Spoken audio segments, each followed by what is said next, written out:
And I will call this Regional Transportation Commission meeting to order on October 17, 2025. We will start with a roll call. Madam Clerk. Good morning. Sajid Solaria, Here. Devin Reese, Here. Alexis Hill, Here. Bill Thomas, Here. Marius Garcia, Here. Adam Spear. Here. Thank you. We have a quorum. Thank you so much. We'll now go to the Pledge of Allegiance. If Councilman Reese would lead us, please. Happy to do so. Please join me in a salute to the flag. I pledge Allegiance to the flag of the United States of America and to the republic for which it stands, one nation, under God, indivisible, with liberty and justice for all. Thank you so much. We'll now move into public comment. Madam Clerk. Yes, our first public commenter is Mac Rossi.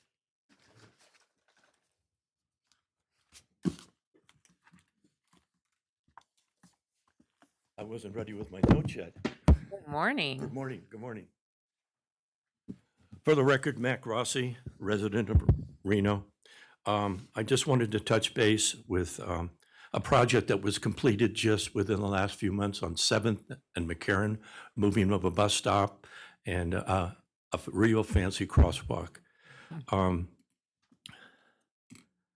don't pretend to be an engineer, by no means, but looking at it from the public standpoint, there's a couple of discrepancies. I'd like to be able to go ahead and have one of the staff come out and walk with me through it and see what's going on. One of them is that where they moved the bus stop, which is great, they moved it on the other side of a driveway of the shopping center that goes into Save Mart. That situation has caused a little bit of an issue because if people want to go on the bus route 4 and go over to 11, they have to come across that driveway. There's no crosswalk. There's nothing protecting them for the people going in and out of that shopping center. Also, I'd like to be able to have somebody from the staff.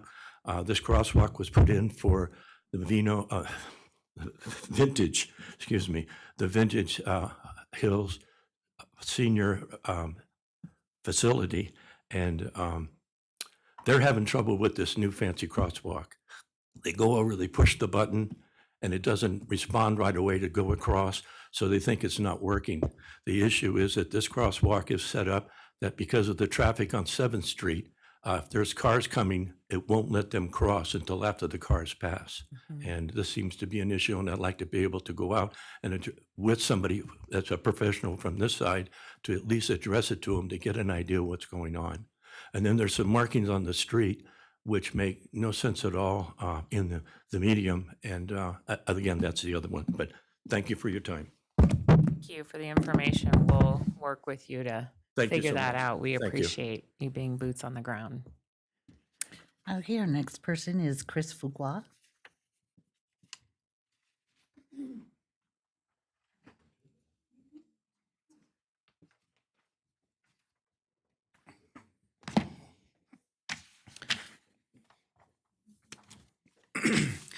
Good morning. Chris Fuqua for the record, Teamsters Local 533. Just want to give you guys an idea of what's kind of going on with us recently. There's a new AI reservationist, Emily, that's being used for access, RTC access, and this is a concern for us as Teamsters. And it's not just for me, but for the people that work in the positions as a reservationist, and also for the RTC clients that are used to a human voice that they depend on for years and even decades. When this voice starts being activated, it is not something that's readily identified as, "Hi, I'm Emily, the artificial intelligence reservationist," and to where there needs to be a prompt for right away that is recognized that the person on the line is going to be able to receive a live reservationist right away. There's one thing about having Emily assist with this, but there are times that it's wasting your guys' clients' time to try and get to go around the artificial intelligence reservationists and get to a live client. And this is not a welcome change for us Teamsters. It is something that we feel that eventually will take away union jobs. And we have members that have been there for decades. And this is something that is a real concern to us. So it is something that we do feel that needs to be at least looked into, and making sure that we are not taking jobs away from our members, your guys, members and clients as well. Our contract with MTM does expire June 2026, and we all know that's going to come a lot quicker than expected. We do have a good relationship with MTM. Of course, it's always going to be better. We're not always going to agree. I know there are times that we do not see eye to eye, and depending on what it says in the client, sometimes we have to yield to your guys' contractor there. One of the things that does concern me is when it comes to our at times our reservation bids that we will have like 4 members that have a choice of reservation bids, and right now not one of them has traditional Saturday and Sunday off. I've been trying to work with MTM on that to get back to where we at least have one traditional weekend off, and we used to even have 2 last year. We used to have 2 bids for the reservations to have the weekends off, and I understand sometimes they want to split them up Friday and Saturday or Sunday and Monday, but I still think there should be at least one that's traditionally Saturday and Sunday off. It is something to where there are other minor issues that we do have, and I'm fortunate that I know Geo Jackson is in here, but it is something that I just want to make sure that we're heading in the right direction. Thank you. Thank you. We'll look into that. We appreciate it. Okay, next up is Dora Martinez. Hello. Oh, good morning, Chair and everyone. Okay. I want to, ditto the prior speakers, inviting my ward council member, Devin Reese, to come and walk with us blindfolded. My guide dog will help you cross the 7th and McCarran safely because he's been doing that with me. I would encourage you to please come in and see, because it's pretty scary and daunting when you're trying to cross that street and going to catch Route 11, crossing the St. Mart driveway. Also, you cannot teach artificial intelligence compassion. Emily is great, but not for all people with developmental disabilities. I have moms and people who are DD, developmental disabled, who have reached out to me and complaining and crying because they cannot independently schedule their trip, especially when they're borrowing a friend phone because they run out of government free minutes. It will not help them just like a human being. It will go off someone's phone number, and it's hard to bypass that and go to a human being. And so it does waste the free government minutes for those of us who are using government phones. And another thing is I think it's in your packet and it wasn't very accessible. I know you all are working on accessibilities for your documents, but I was not able to navigate with the survey that somebody did with RTC, the move with RTC. The headings was not accessible. So just put in your minds, people who are disabled, who utilize access, to please include the shopping's route, because that's what I've been hearing. A lot of people want to do shopping, and sometimes they're on the bus, Madam Chair, on the bus for 2 hours. And when they go home with their groceries, some of the stuff are spoiled, and they are on a fixed income, and that's really takes a toll on us who have to ride the bus for 2 hours. And if there was a fixed a bus designated for grocery shopping, they don't have to do that. And I know because we did this like 12 years ago, and it was great. Also, I've heard that some of the clients, know that we are disabled and we have special, different abilities. And some of the clients need help to get their groceries to their door. And the bus driver would tell them, no, we're not allowed to do that. And so that kind of leave us on a vine. So please, it's always the right time to do the right thing.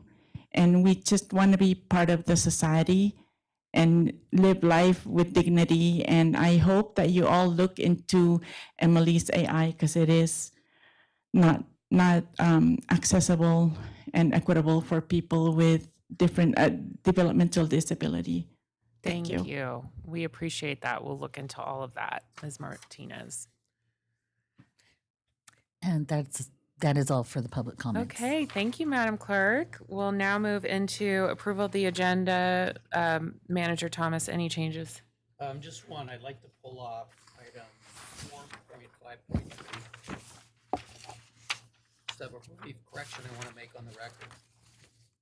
But you want to just fully pull it off or just make a Let's change? do that, then it'll be clean. Okay. Then I can talk about what it is. we All can right, change. wonderful. Madam Chair, I'll move to approve the rest of the items identified in the agenda as noted, and we'll pull item 4.5.3 from the Thank you, consent. Vice Chair Reese. Looking for a second. Second. Thank you, Commissioner Garcia. All those in favor, please say aye. Aye. Any opposed, please say nay. And that is approved unanimously. We'll now move up to 4.5.3. Thank you, Madam Chair. So this item is the purchase of a security camera cloud migration where we can move some of our data collection to the cloud. The issue here is that the staff report is written lists accurately how much the total cost is, which is $156,000. However, the recommended action at the top says 118. So I just want to clarify on the record that the not to exceed amount will be $156,598.14. Great, and we're okay to do that legally, Mr. Sphere? We are, Madam Chair. Okay, thank you. Well, unless there's any questions, I'm looking for a motion from the board. Madam Chair, just for the record, on item 4.4.4, I just want to disclose that I am an employee of the University of Nevada, Reno. I have no affiliation with the UNR Transportation Engineering Program, and I'll be voting on that item. Okay, thank you so much. Madam Chair, as to item 4.5.3, I'll move to approve with the recommended changes to the dollar amount not to exceed the 156 and change that was identified by Mr. Thomas. Thank you, Vice Chair Reese. Looking for a second. Second. Thank you, Commissioner Garcia. All those in favor, please say aye. Aye. Any opposed, please say nay. That passes unanimously. We'll now move into our discussion items and presentations. Item 5.1. Madam Chair, just a point of order. Can I Yes. just make sure with Mr. Spear that we don't need to take a separate motion? My original motion was to approve the agenda. I would think that we would want a motion on the consent items en masse. What do you think, Mr. Spear? I think that would probably be the most accurate for the record. Okay, so I'll move to approve all consent agenda items not otherwise pulled. Okay. Second. Thank you. Thank you, Commissioner Garcia. All right. All those in favor, please say aye. Aye. Any opposed, please say nay. Thank you very much. The full consent is approved. Thank you, Vice Chair Reese, for pointing that out. Now we'll move into item 5, discussion items and presentations. 5.1, this is an update on the RTC Pavement Management Program, pavement condition on regional roads, and triannual data collection process. Welcome. Thank you, Chair and fellow board members. My name is Jeff Lobrecht, and I'm here with Scott Gibson. We're going to give a quick update of our work that we work on with the pavement preservation program here at RTC, kind of how it's going, where we're going. And just give a good update. So we'll get it underway.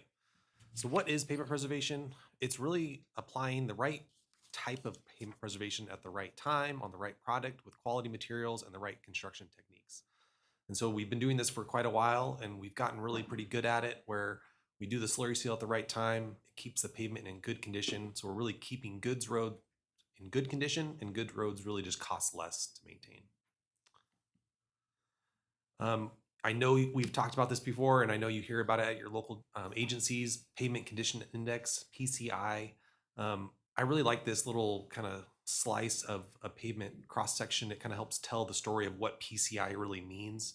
So when we talk about PCI of 100, that's a really brand new road. When we get down to 50 or lower, the road is really, really in bad shape. And so if you kind of take a look at the cross sections of this road, A being brand new, C, D, F, and what that PCI degradation really means, it's not only at the surface where you see the degradation, but it's really as you get deeper and deeper. So the lower levels of the pavement are starting to crack, deteriorate, erode, moisture gets down there, it kind of really exacerbates that problem.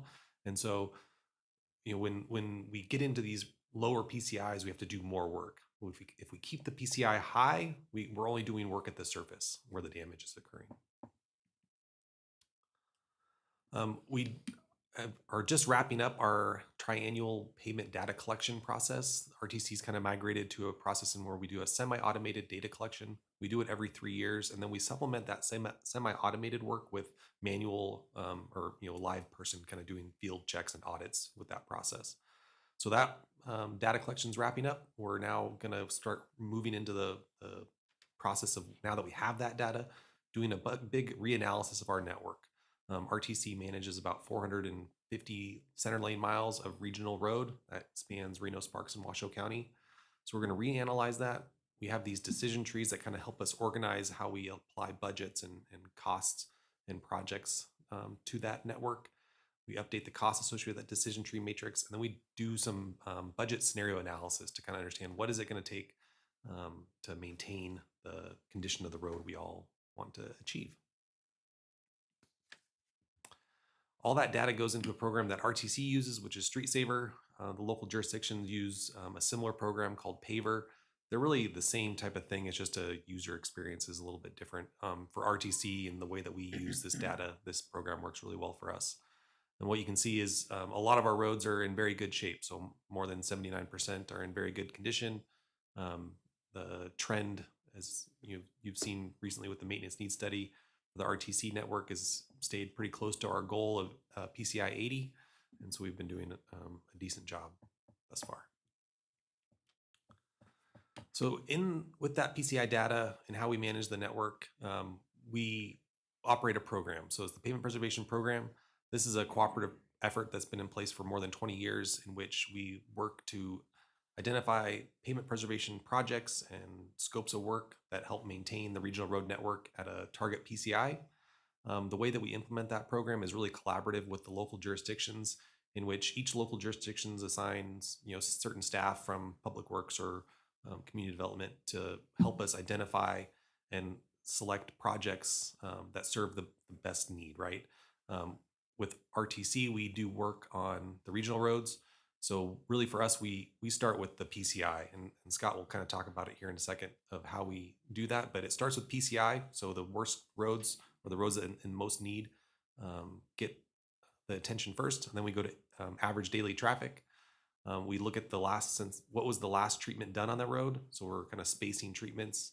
And then we follow our RTC street and highway policy, P64, and that kind of gives us the guardrails in which we operate of what the scope of work is associated with a certain project.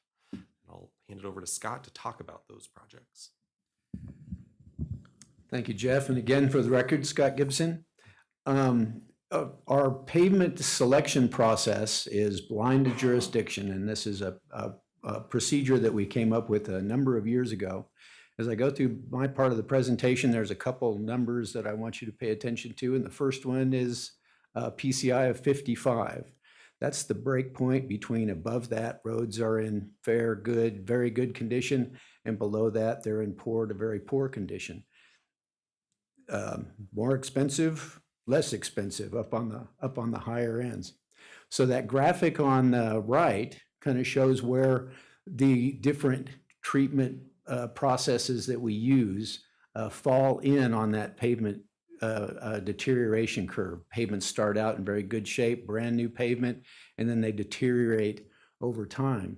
And so we have rehabilitation and reconstruction, which is PCIs of 0 to 55, and we rank all of those and we sort them by ADT. So the streets with the highest traffic volume get the money first, and we go down until we run out of that component of the pavement preservation budget. And then we have preventive maintenance, which is 55 to 100, and it key thing is the structural distress is less than 5%. So they're generally structurally in very good shape. So a slurry treatment, microsurfacing is a very appropriate treatment for that. And then we have a corrective maintenance. That's kind of everything else that we apply to pavements that are from like 40 to 60, and depending on the distresses they're exhibiting, we can get another 10 years of performance life out of those pavements. Now I want to get a little pavement nerdy on you here. Again, this is a graphic that kind of shows that concept of preventive maintenance and keeping good roads good. You keep applying those low-cost treatments, and it pushes out the performance curve, and you get and extends the performance life of those roadways. But now I'd like to talk about the concepts of remaining life and lane mile years. So if you take that performance curve and instead of looking at age at the bottom axis, you start off with a brand new pavement with a PCI of 100. It has 25 years of remaining life left in that pavement. And as you get down to that break point again of 55, then you have about 10 years of remaining life, and you're starting to get in that poor condition. And for our purposes, we're going to use 25 years as 0 remaining life. That pavement's dead, full of potholes, all cracked up, and needs to be reconstructed and replaced. So if you take that data, and one of the other number I wanted you to keep an eye on is the total lane miles. That's a 12-foot lane of pavement, 1 mile long. We have 1,604 lane miles of pavement in the RTC network distributed between all of our member agencies. And if you look at this graphic down at the very far right, we have 48 lane miles. You take that 1,604 distributed all over the network. At 25 years of remaining life, we have 48 lane miles of pavement. And as you can see, as you go to the left, you get to that PCI of 55 again, that the majority of our network is in good to very good condition. You get below that, and we have a backlog of 90 lane miles of those roadways that are in the rehab reconstruction zone. And so what happens if you don't do anything to your network for 1 year? Then that 48 lane miles of pavement now has only 24 years of remaining life left. Every kind of things kind of shifts down, and now your backlog is 126 lane miles. What if you didn't do anything for 5 years? And in our history back in the 80s and 90s, some of our agencies did that and found out that that's a bad thing to do. But if you wait for like 5 years, then that backlog grows to like 350 lane miles of pavement. And to reconstruct a roadway is about $1.5 million a lane mile at 25 lane miles. And so you've gone, now all of a sudden you're in a $500 million hole that you need to dig yourself out of. So how do we keep from doing that? You have to apply work and life back into that network. And you do that by using different treatments. And we'll talk about our basic ones, preventive maintenance. You get 7 years of performance life, but it only costs approximately 50 cents a square foot to do that preventive maintenance. The rehab and reconstruct, then you get 15 to 30 years, but it's around $25 a square foot to apply those treatments to the network. So for our annual pavement preservation budget, the budget that you approve for us to use for this program is $22.5 million. And so to keep the network in right where it's at right now, you have to apply 1,604 lane mile years of work into that pavement.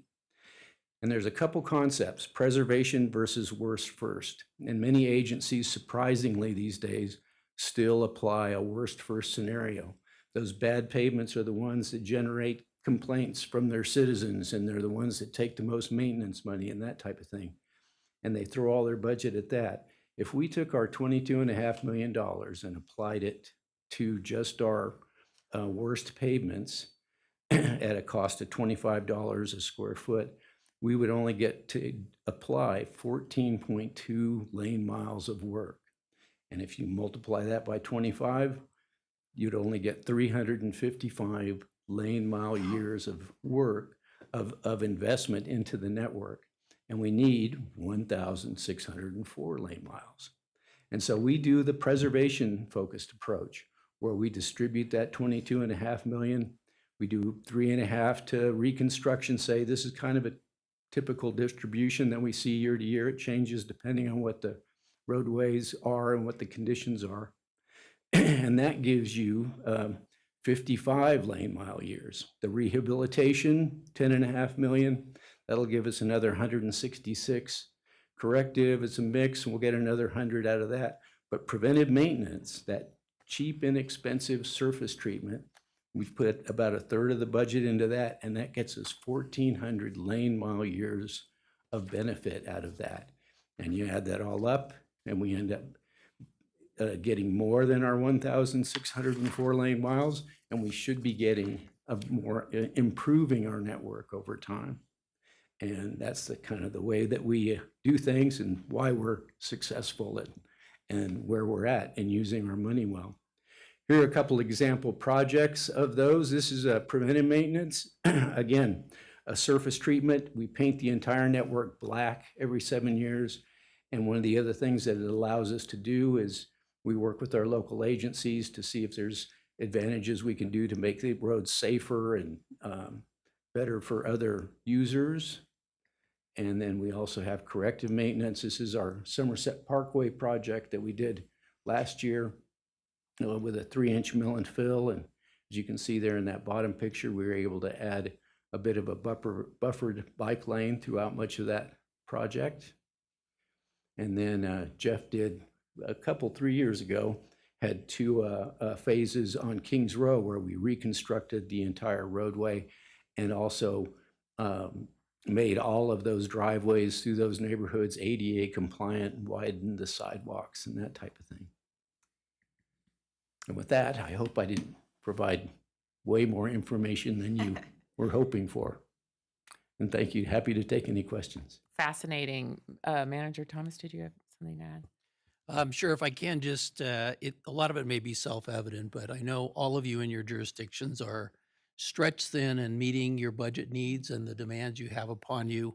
I guess what I would hope you take away from this is the local government officials who understand the complexity of what we try to do, that sometimes in these pavement preservation projects, rightfully so, the local governments want to add things on. And those pavement preservation projects that are designed specifically to maintain, as Scott and Jeff have described the road, can become bigger and complex enough where they're, in fact, basically a reconstruction project. And so sometimes we may have to say to the local governments no to something they're asking for. And the reason is not because we don't want to be helpful, but it can really destroy our program if we take money out of that bucket that's spent to get those 1,700 lane miles to do a project maybe that's 4 times more expensive than the actual fixing of the pavement is. So you may hear about that, you may not, but that's just the observation that I think it's important for all of you to understand when you might hear information back from your local governments about how RTC is or isn't responding to a particular request. Great. Thank you for that. Vice Chair Reese? Thank you, Madam Chair. A couple of things, gentlemen. First of all, excellent presentation to both of you. I think I fundamentally understand the pavement preservation process. A couple of things. One is I appreciate that it is jurisdiction neutral, right? It's blind to the jurisdiction. It's just about the condition of the pavement. That helps us, I think, as a region to understand that no one's being favored over another. So I greatly appreciate that. It also helps us to explain to folks that, there's a timeline and a process that's related to the payments degradation that helps us to make those priority investments. So thank you for that.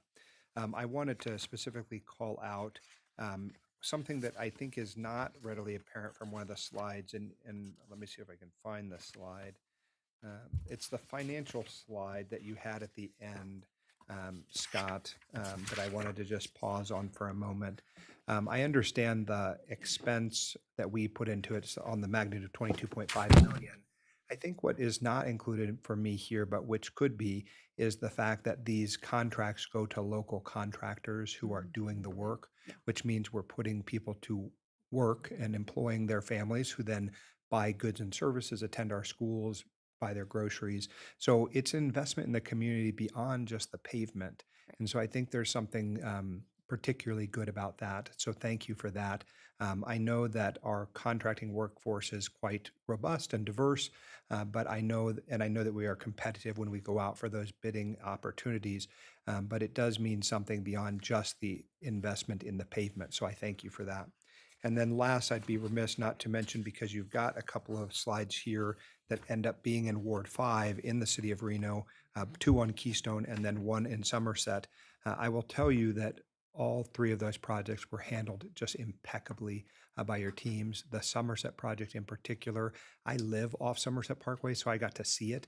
I'm not everywhere all the time, none of us can be, but I can tell you that that was a complicated project. It was handled with incredible speed and dignity. There was a lot of buy-in from the community because you all front-loaded the opportunities for the community to understand what their routes in and out were going to be. It was complicated by the fact that you had one route in for a period of time, one route out in an area that can be sort of challenging. But your teams just pulled off incredible work. The contractor doing the work did incredible work. And there is probably not a week that goes by that I do not hear from someone saying how great it is, how improved the roadways are. They had gotten pretty far down on the PCI index because there were some other issues at play related to the homeowner association and some water degradation damage. But it's absolutely stunning, the Somerset Parkway project, and your teams just were masterful. So thank you. Thank you. And that Keystone project is awesome as well. So good work on that. Commissioner Garcia. Thank you. Vice Chair Reese said it way more eloquently than I did, but I was honing in on the contracting piece as well. So I think that would be really great for the RTC to show in future presentations, because the ripple effect is huge. That's a big chunk of change, 22.5 million. We're living within our means. We're trying to reach that 1,600 miles of preservation. But if you could just elaborate a little bit more on the bidding process side, just so that the public's aware. Go ahead. Yeah. These are all low bid projects. And and again, one of the fortunate things that we have, besides having a fuel tax and a robust pavement preservation program, is that we are blessed with good contractors in our community. And the ones that compete for these projects are, back in the day, there used to be, the contractors either make money by doing it right the first time or nickel and diming you throughout the process after that. And we don't have many of those nickel and dime guys around here. They are all, our granites, our SNCs, our Q&Ds are all just top rate. Great. Thank you. Thank you. And I hate to put Mr. Suartha, I'm sorry, on the spot. But for NDOT, I'm just curious how you handle this. Well, first of all, Sularia. Sularia. Sulartha is not here, but that's okay. Yes. NDOT has a similar process for our preservation of the roads. We classify our roads into 5 different categories. There are national highways, U.S. routes, state routes, and then different moving on. So as you can see, the challenge of how to maintain, preserve our roads, and you can just multiply this times 10, how we have to address that throughout the state. So we do have similar concerns, but at a different level. Well, thank you. Yeah. All right. Commissioner Hill, if I may, Yes. that's a good point that you make. One of the things that in the preservation community, streets aren't highways. And so Right. NDOT has a different IRI, and roughness and smoothness are the kind of the keys that the feds look at and that the state looks at. Whereas in cities, the pavement condition index is more the driver. Right. Yeah. And I think people see RTC and they think we do it all, which is because we do so much. But I just want to point out that we all have different responsibilities, obviously, and layers of control and different pots of money to make this happen. And also, the funding for NDOT is not as robust because you don't have that same, especially throughout the state for gas tax, it's not indexed, correct? Yes, it is challenging to maintain and preserve all the roads that we have. I think there's some opportunities, local level, state level, to coordinate together how we can best address our state needs and local needs. So I think RTC is a great partner when we address our streets here in Washoe County and also other counties as well. So it is a challenge, but it's opportunity as well to do something innovative. Yeah, absolutely. And I know this is a random question, but I know in California, they use or require composting soil to go into road construction. At least I have been told this by our composters in Carson City. And I'm just curious if you had, if you know anything about that from our California counterparts. And I know this is a random question out of nowhere. That's a new one on me. I don't know Okay. what part of the roadway they would use it in. Mix. I'm not sure what layer, but they were saying, oh, this is a way that you can support more composting in a community if you require it as part of construction of roadways, which apparently is done in California. So I was just curious if you had heard anything about that or knew anything about that, but no pressure if you do not. All right. All right. Any other board member comments? Okay. Thank you so much for your time. All right, we will move into item 5.2. This is an update on the current condition of the RTC Terminal Way office building. Direction to the ED to complete due diligence process regarding options for RTC's administrative offices and potentially relocating from the RTC Terminal Way office building. Welcome. Members of the board, good morning. For the record, my name is Jim Gee. I'm the Director of Public Transit and Operations here at RTC. And I have a very short presentation to talk about this building and seek direction from the board about next steps for RTC. Jumping right in, this building was built in 1983, 42 years old now. It houses the RTC's administrative offices, has one tenant, TMRPA, but is also currently 20% vacant. It is one of 5 facilities that the RTC maintenance team maintains.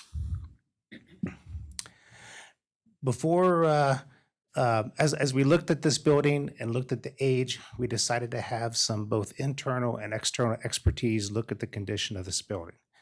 Internally, we had our facility maintenance staff go through and make recommendations on priorities for improvement. And then we also had H&K Architects also come through the building, evaluate our major components, and help prioritize what our improvements should be. At the same time, we had a market appraisal performed on this building. That appraisal was done by Johnson Perkins Griffin, and you'll see the results of both of those analyses next. From the walkthroughs, no surprise, in a building that is 43 years old, the building is having a lot of issues related to age. On the exterior, we have windows that are an issue, brickwork where bricks are falling off the side of the building. You can see in this picture here some of the blank bricks that we have. The roof itself is, depending on the section, anywhere from 20 to 30 plus years old with multiple sections of it failing. Our boilers are over 20 years old. They're currently in the process of being replaced. This building has 59 heat pumps. Those 59 heat pumps are all past the expected age for replacement. Our electrical is original to 1983. Plumbing, fire, and code issues. The electrical will be a big code issue, but additionally, our stairways are simply out of code. And so as we look at structural changes to this building, they're going to trigger some code issues that will become very expensive to fix. With this, we did the market appraisal of this building, and the market value was $3.5 million. And then we also looked at the quantity of expected repairs. And short term, between now and the next 4 years, that those expected repairs added up to almost 2.5 million. Longer term, you're getting well in excess of the value of the building.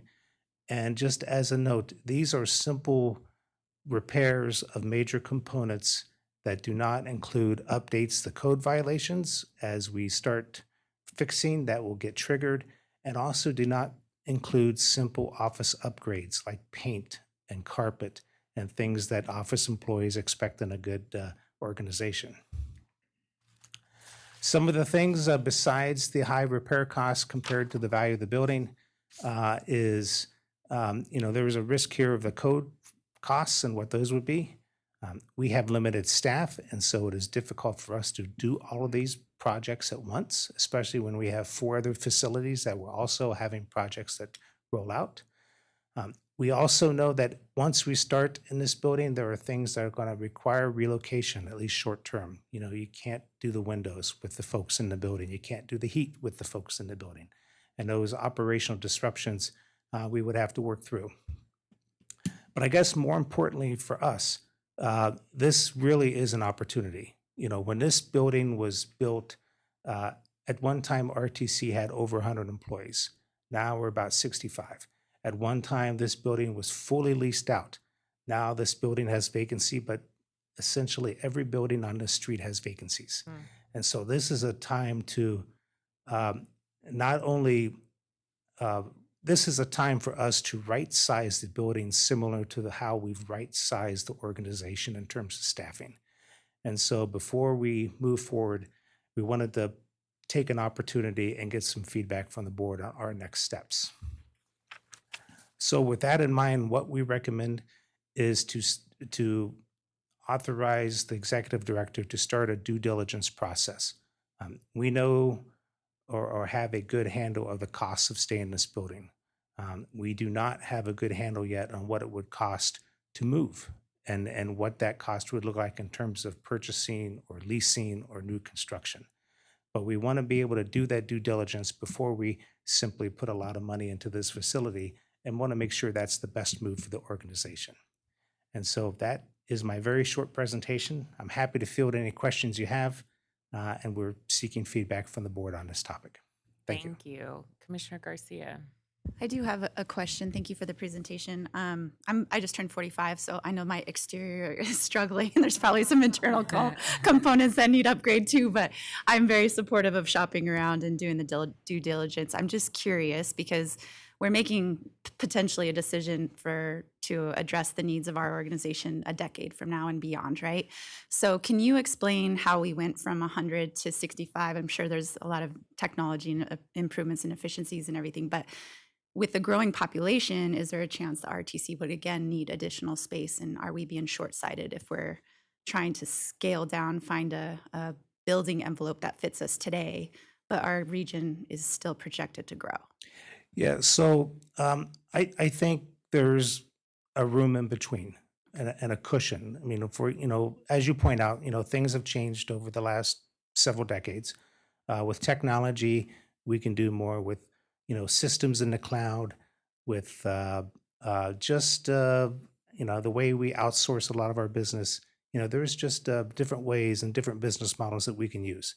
I don't see us going down. I do see us perhaps growing in the future. For example, if we have a transportation network center here, that could need employees. But will it need 100?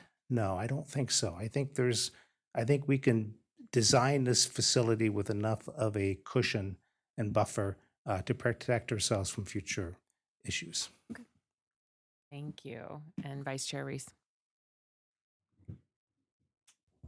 Thank you, Madam Chair. Thank you for the presentation. I wanted to focus on the appraisal and benchmark slide, Mr. Gee. What worries me here is we're essentially upside down. As Commissioner Garcia said, we're all aging, needing some upgrades to our own facilities. It looks like, though, that there's not really a way to salvage the building. So I wonder what we really don't have an option. It does not appear to me to stay in this building. Like remodeling it would exceed the value of what it's worth. I'm not sure remodeling it would then put us in a position to sell it later to recover those costs. Just like me at my house, if I want to upgrade the kitchen, I would do so if it ultimately paid for itself when I sold it, right? So I think that is probably not likely the direction I would give. I am someone who believes that we're also I think we have to focus on a broader examination, as Ms. Garcia said, about the needs that we will have over the coming, 30 years and 50 years, because we don't want to be short-sighted about it. I assume that this facility has been a good and happy home, and it's lived its purposeful and useful life. So in my mind, due diligence, please go out and do all those things in terms of the direction that I would be seeking. I don't know what's out there. I don't know if the market's good or bad. I'm not sure trying to find an existing facility and then again shoehorn us into it. It may be better for our purposes if we are able to design a building from the ground up. Maybe it's the opportunity to. I know there was some discussion at some point in time about whether or not there were buildings in the downtown area, whether we could build in the downtown area. I've always heard it be said that the county courthouse complex in the adjacent lot has all these parcels that are potentially capable of being developed, but more in a broader sense, right? Maybe we need to be thinking about other government entities who are in the same position. Because I look around this community and know that there are other government entities. I have had the privilege of serving on Tumwa, for example. They own their facility over on, I think it's Edison and Financial. They've bought the adjacent building, are going to have to do a big remodel there. Everyone grows, right? As the community grows, the needs expand. So, and they've been able to like buy an adjacent parcel. So for them, it works. But in my mind, even the school district had a meeting this week about their facility needs, right? All of these, City Hall has gone through some major renovations. The county has got this beautiful complex, right? But I don't know about their needs. Even the health district is in one small portion of it. So every government entity is in the same position. We have probably not done the best job about planning for the long-range future because we have current needs that are in front of us. Sometimes we overlook those things. So again, for my part, in terms of what direction I would be seeking is saying, yes, go forth and do the due diligence that you and staff believe is appropriate under the direction of Mr. Thomas. Figure out what our options are. It does not sound like this building is an option, so I wouldn't spend a lot of time there. And then think about the ways we might be able to benefit from the fact that other government entities also have needs. And if that's, this parcel downtown where the county complex or the county parking lot is, I've heard about the courts need to build a new court system. School districts need to build a new administrative home for themselves. We now have a need. Maybe what we're talking about is some larger scale government complex in that space that would allow us to, quite frankly, it allows for more foot traffic and bodies in downtown Reno, which then spins off other related services. They want to have coffee shops to walk to and lunch places to go. So I think there's a lot there. And of course, we'll be mindful about the costs of it as we move forward. But for today, very supportive of you taking the actions needed to make sure that our facility is appropriate for our staff and for the work that we do. Thank you. And Mr. Key, do you know what the underlying zoning is of this property? Not off the top of my Okay. head, sorry. I was just thinking, I just rented an office on this street, and I was told before I rented this office, there's no way it's going to be impossible to find an office. And then we found so many offices at very reasonable prices for only a year lease, because I was told you can only get a 2-year lease. And so the market, as you were discussing for office space, is different. And I was just curious if we'd looked at other, like rezoning it for housing, multifamily, perhaps a better fit. I just don't know how it's zoned right now. And it could be an easier way to sell it potentially, or look at a housing project with the other agencies. So I'm in. I want us to look at how we can best find a home for our staff. And also, I love what Vice Chair Reese was talking about of co-locating government services, and the county's looking at all options for that lot. And so if there are partners, I know we need that because we don't have money. So I think that there's potential ways to work together as we look at this creatively. But I was just thinking, like, perhaps housing is the right fit here, not knowing enough about it. But Director Thomas, do you have anything to add? To basically accent what all of you have said is it's a very complex issue, but I think the wisdom is to look forward. Mm-hmm. And I think, like was said, a lot of times we are all focused in our lanes on what we do day to day. And that's how we get into places where maybe we're upside down on investments because it just hasn't been on top of mind. So I'm really excited about it. We will make sure we reach out to all the local governments and ask them about the potential or opportunity to work with us on co-location. Great. And this would probably be a 5-year plan or 3-year plan. Nothing. Absolutely. It's Yeah. not, this is going to take some time. Right, right. Okay, great. Well, for our agenda today, we are, this is just informational, but I think you have a general sense of where the board is at, and we really appreciate all your work on this. Thank you very much. Thank you. Okay, we'll move into reports. 6.1, this is an update from our executive director, Mr. Thomas. Go ahead. Thank you, Madam Chair. So I always like to use this to point out things that we're successful at. It's a great opportunity not only for the board to hear, because I know you're busy in your day-to-day roles, but also for the community. So Chair Hill received this week a letter from the FTA Region 9 administrator. And what that letter provided us with was the conclusions of our every 3-year audit, even though they don't call it an audit, which we call the triennial audit, whereby FTA staff as well as a consultant comes in and looks at how we do things and determines whether we're short answer or the short issue is whether we're worthy of getting federal funds and operating the system. Well, I'm proud to say that this audit and the letter that the chair received found no findings.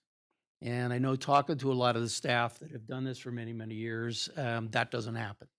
So I just wanted to announce that publicly. I think I mentioned it earlier when we were kind of in the middle of it, but now the formal letter came that verified that in fact we're an agency in good standing. So what does that mean, I think, to the community?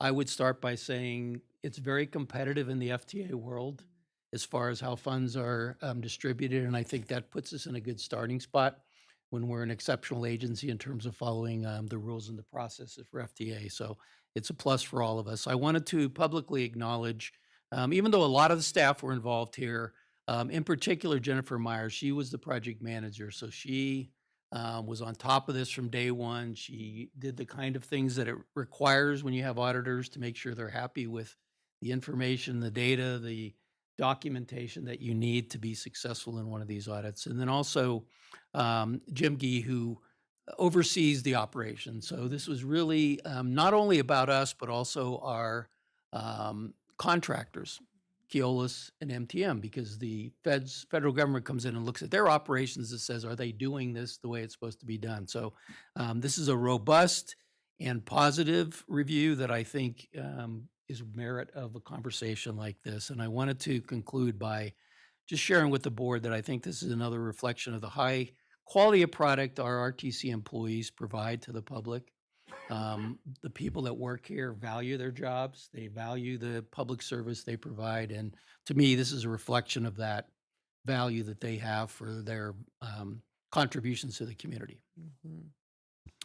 I wanted to move now to we've wrapped up the survey on the Move More with RTC campaign, which previously we called TOPS, just so you understand what I'm talking about. And technically it's called the Short Range Transit Plan, which is the 5-year view of the transit system. That particular effort was very robust. I know there were some comments today about the survey, and we will certainly go back and take a look at it to see if there's areas for improvement or additional work we need to do based on the comments you heard. We have very good response from residents about things they like, about transit service and things they would like us to improve. This campaign was part of the program that we're working on to make public transit as reliable, accessible, and efficient as it can be. And then I will, it may have come up under commissioners' comments, but I know recently there was a survey done by the city of Reno that asked a question about public transportation that I think the media glommed onto and said that people weren't happy with it. Well, when I looked at the question, it was very open-ended. We're open to criticism. I'm always looking for, feedback from the customers. I take that information as one where we need to look a little more closely, like, are we communicating out? But I would tell all of you that the kind of surveying and detail investigation we're doing with the Move More with RTC is actually going to give us better data on what people think. Because this will be the people who actually use it, people who understand the system. Not that the general public doesn't know, but what I take from that is we need to do a better job of making sure the public understands, what is a public transit system? What's a successful one? How does it operate? What does it look like? And I think that's maybe part of the weakness in the communication. If you don't use it, you don't spend any time and energy understanding it. And what survey was that Reno did? Do you know? Last week, yeah. Was it on, what were you trying to do? I'm just out of curiosity. Sorry to put you on the spot. Oh, no, I sort of understood the question.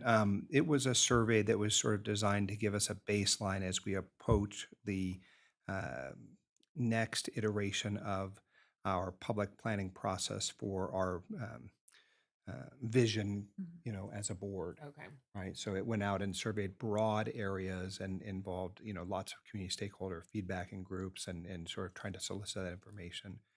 But it was about our next various planning documents. Okay.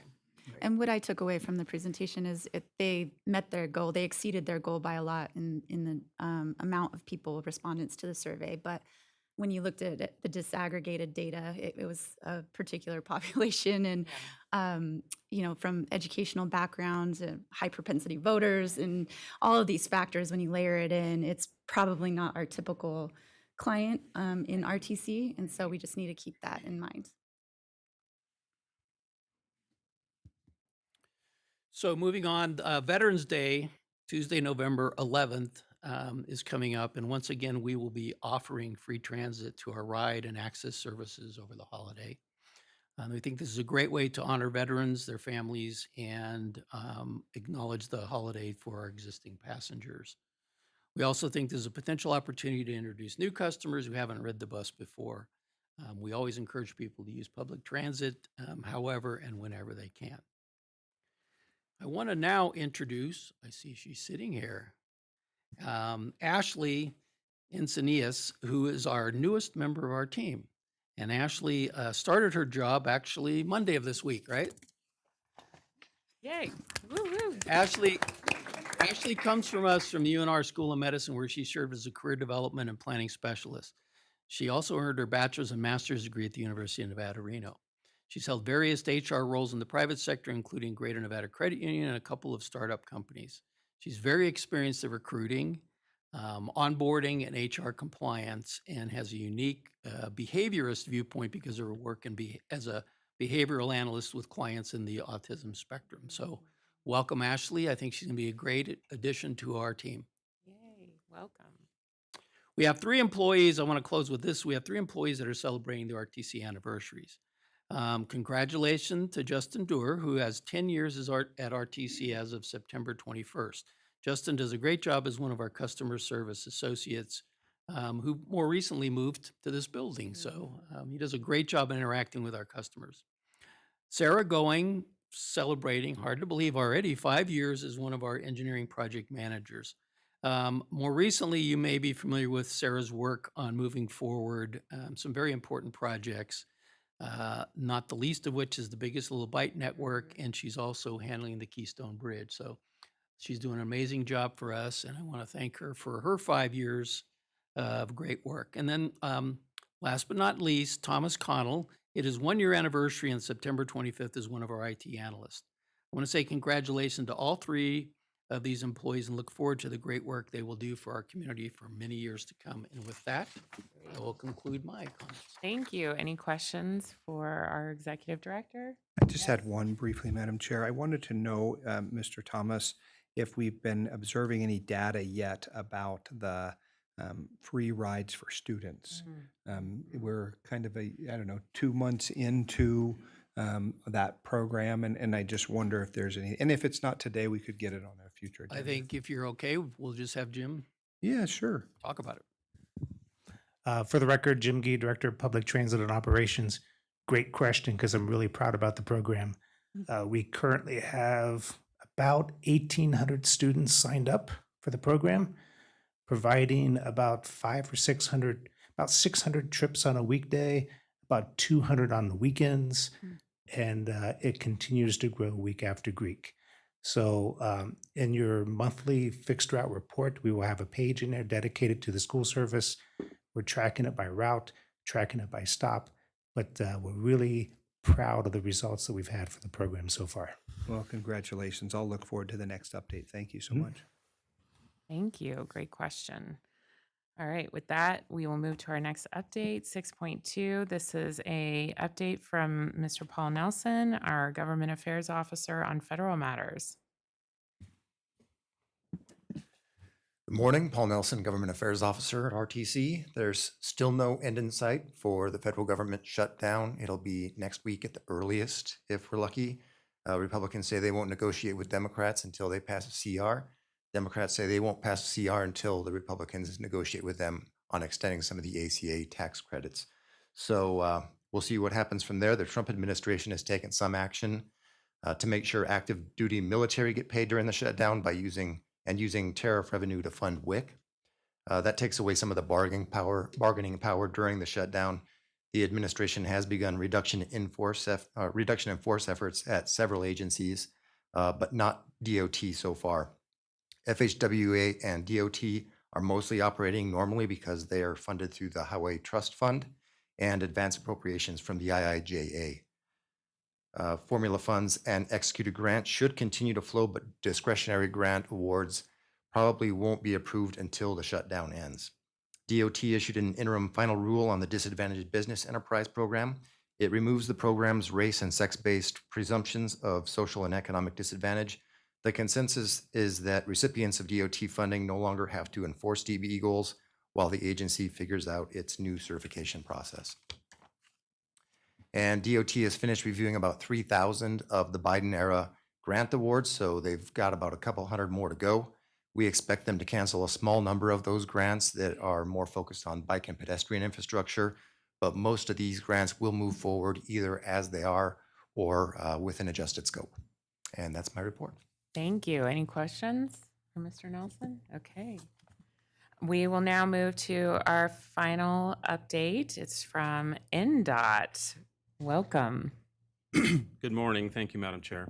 Sajid Solaria, Deputy Director of NDOT. I'm going to start off with how we are preparing for winter highway maintenance. And before I begin, as if most of you witnessed a couple days ago, winter's already here. So we had a good amount of snow up in the mountains, decent rain in the valley, but living in Northern Nevada, no surprise, we might even get snow in the July area sometimes. So our plows are always ready to go when needed. So having said that, I just want to highlight our maintenance team. They perform nearly about 75 different tasks throughout the year, from anywhere from snow, debris removal, patching, sweeping. So on top of everything else, basically the crew begins their annual winter operations early in the fall, and they stockpile appropriate level of sand, salt for the maintenance stations across the strait to get the highways ready.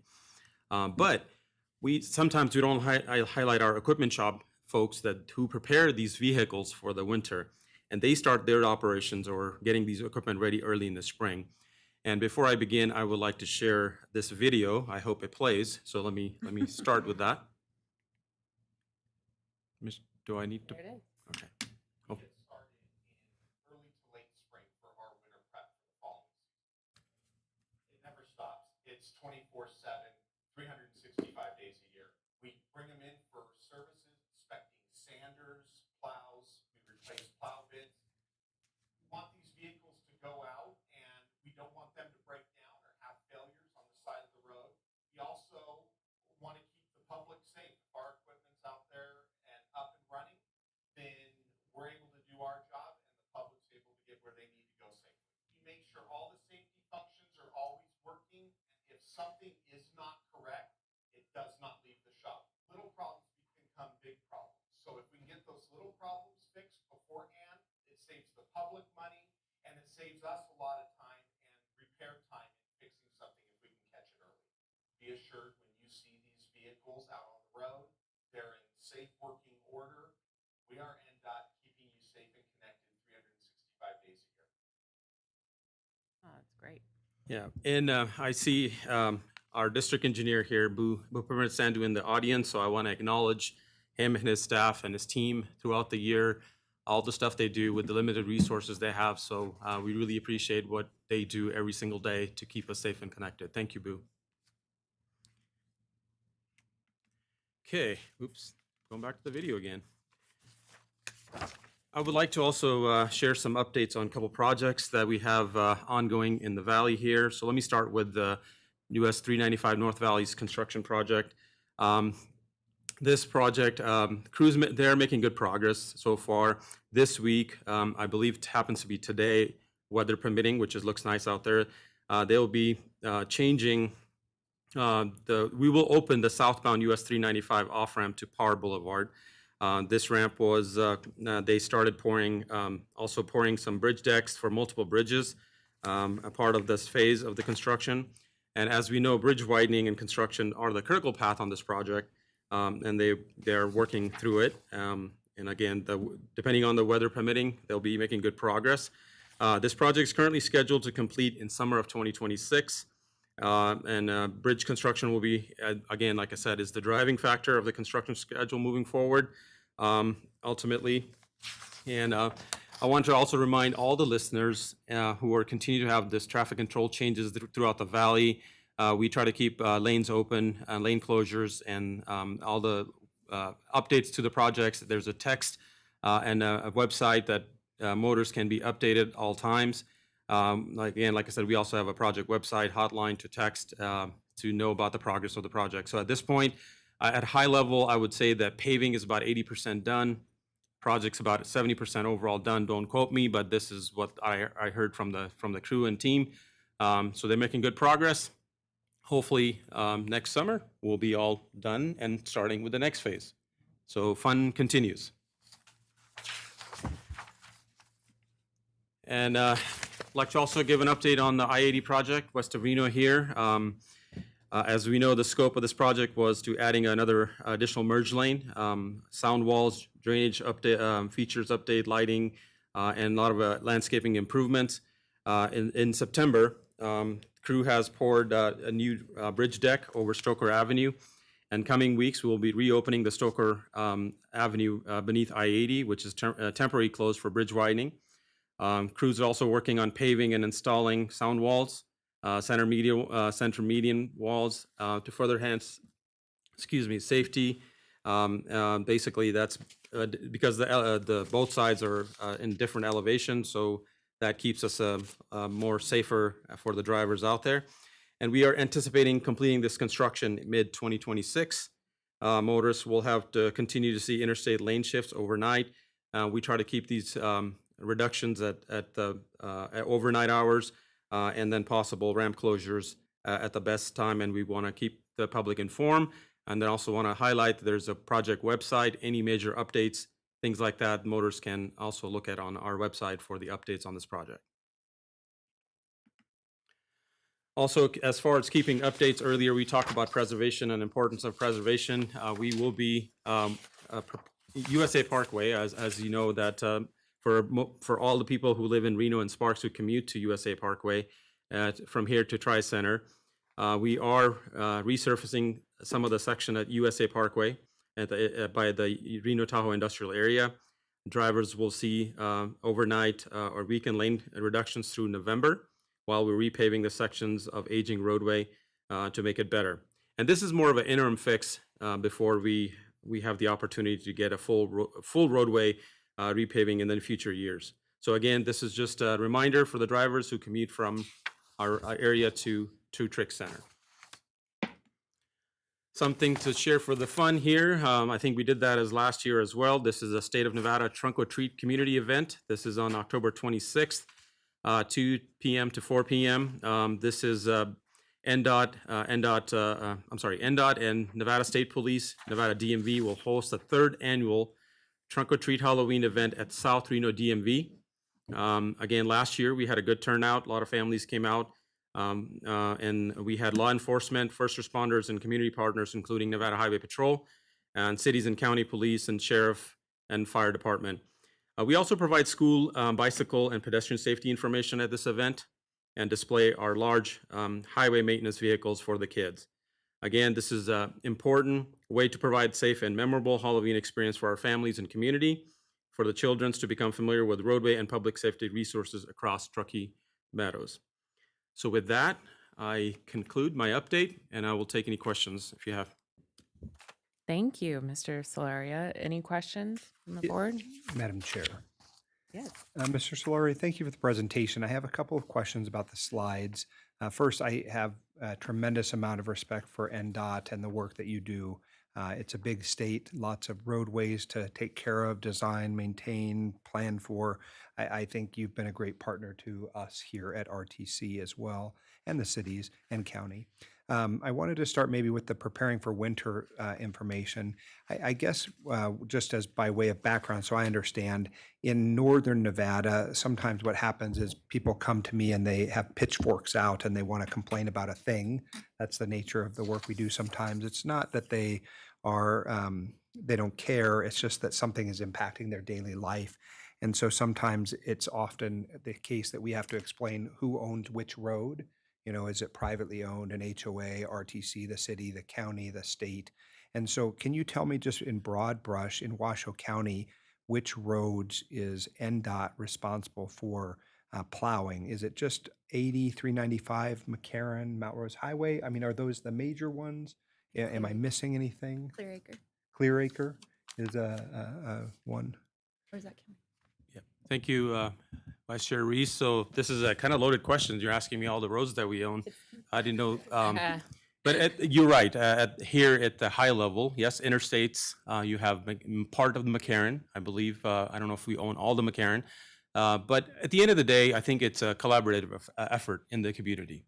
NDOT is always partnered with the city and the county, and sometimes we share resources depending on how is the storm is, right? It all depends on the storm. A couple years ago, I think we had a big storm in the valley and mountains were okay. So our resources can be more focused in the urban area.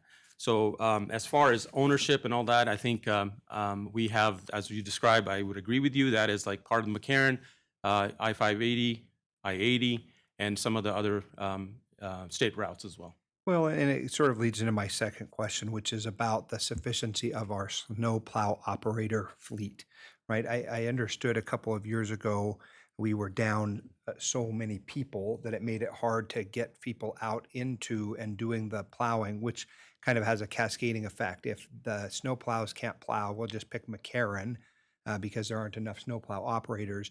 Then the snowplow operators from the city can't get to the neighborhood streets, right?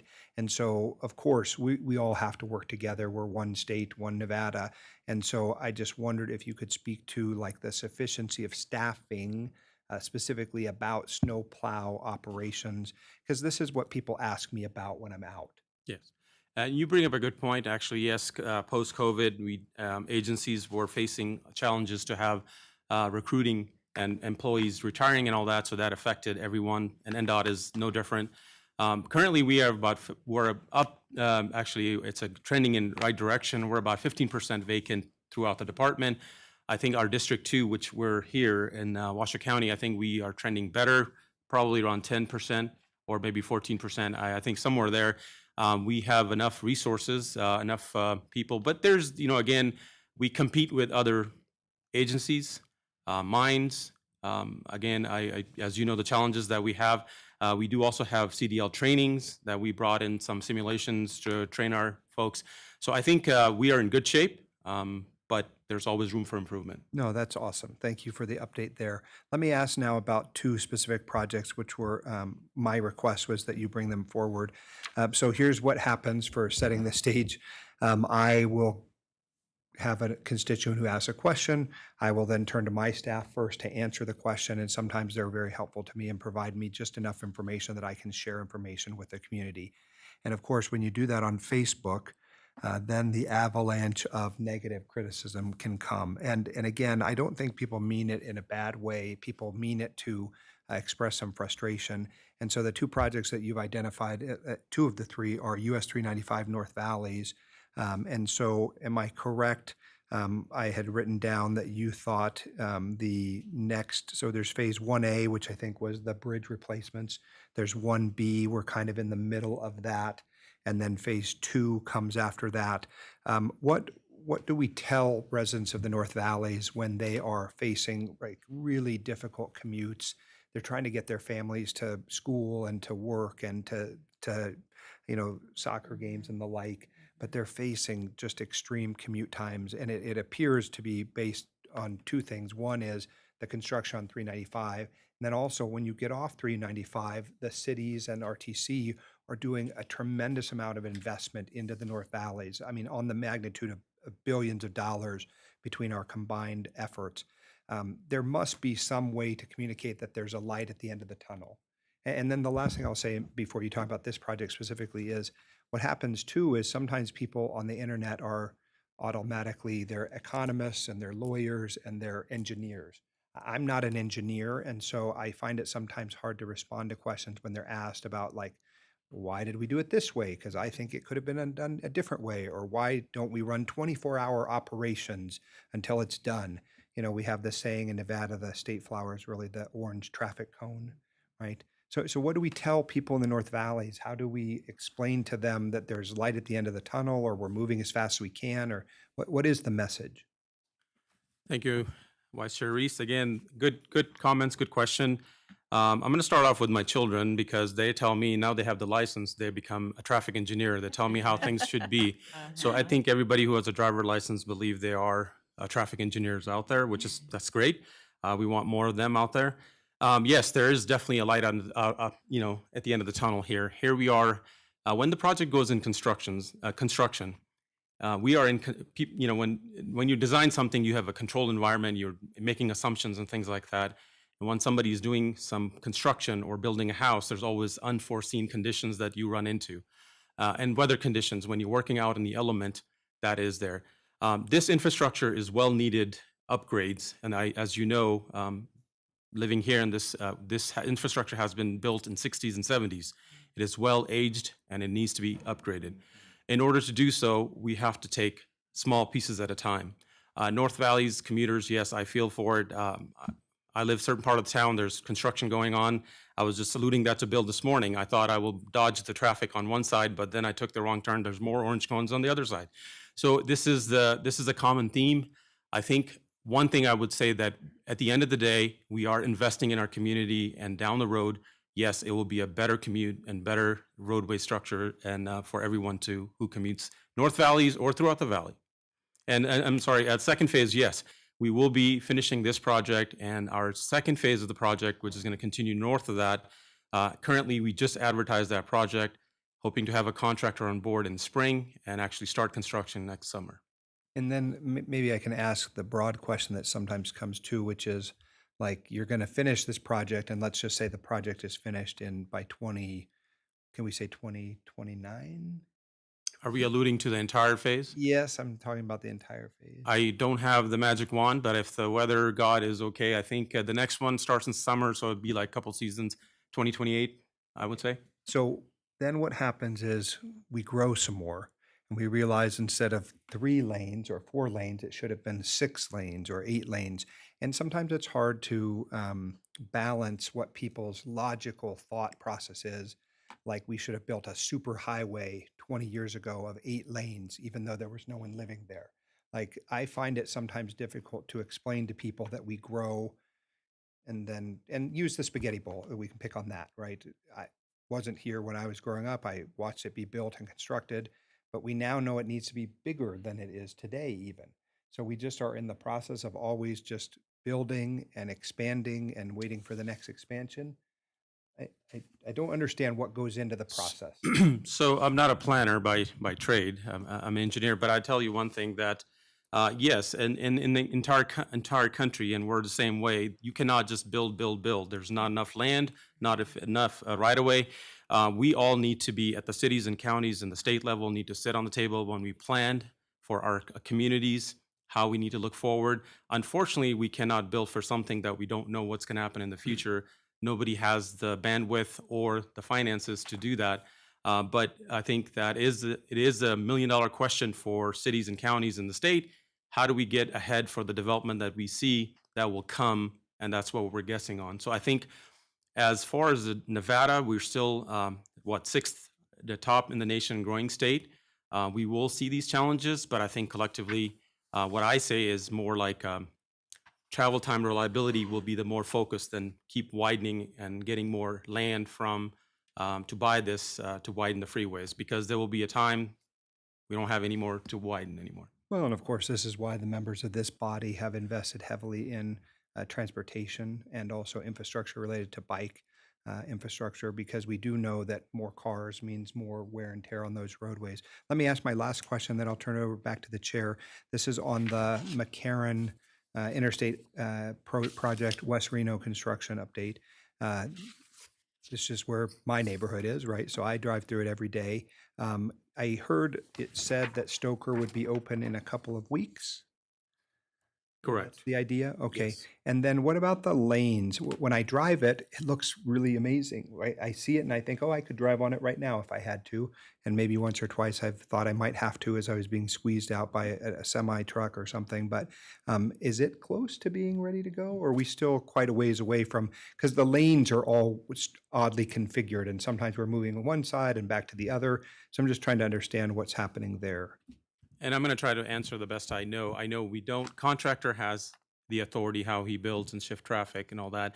And a lot of times they need room to work and the safety of their employees as well. They need some, when you're moving 70 miles an hour traffic, and I wouldn't want anybody working next to a lane. So we don't control the means and methods, but I think I can assure you that anytime that is available and it's safe to open, they will do so. And I think it's in their best interest to get the project wrapped up quickly. So if the pavement is there at some temperatures, or they maybe have just only one surface, the finished surface is not there for the drive on for the trucks. So I would believe that's what's happening, but we'll keep you informed. And like I said, we have a website as well to keep you updated on the traffic control and the lanes opening and so. Okay, thanks. Thank you, Madam Chair, for the Thank indulgence. you. All right. We'll now move into item 7. This is commissioner announcements and updates. Are there any commissioner? Yes, Commissioner Garcia. No? Okay. And Vice Chair? Ever so briefly, I just want to make sure that we acknowledge Mr. Rossi's comments and that the city could work with him or Mr. Keller. I'm also, of course, available to go out there and walk those sites. I also heard Ms. Martinez talk about blindfolding me. And so I'm happy to participate to any extent that that would be helpful and go to those sites. The last thing is just a thank you and a compliment for those of you who know I have spent the last couple of weeks advocating for and working on a project in Northwest Reno at Avenida de Landa and Mayan Avenue. Actually, no, I'm sorry. Is that right? No. Yes, that is right. And I would just want to share with my colleagues on the dais and Mr. Thomas. This was a project that came to me from a group of parents after a student had been hit in a crosswalk. And so very scary happening. Fortunately, the young man is okay, certainly, shaken, but, largely uninjured. But I came into my office at City Hall one morning just before council and had 27 voicemail messages on my machine, which is unlike my machine at the office to have that many. So as I poured through each one of them, it was concerned parents about a particular intersection there. And so I alerted my traffic team, Kerry Koski, who then dragged in Mr. Keller, and they set out to work very quickly to figure out what was going on there. And it was a confluence of things. There were some trees that were overgrown. The sun was shining in a particular way. There was a traffic pattern that had kind of not been worked out properly. And in the end, while there is a there's a long-term fix, and that's the installation of a traffic signal there, which is planned for 16 months from now, already in our plan. But there were some roadway fixes they were able to do in 1 week's time, where they got out and they added some bollards, some paint, some restriping, and man, the RTC team just kicked ass, and it was impressive to see.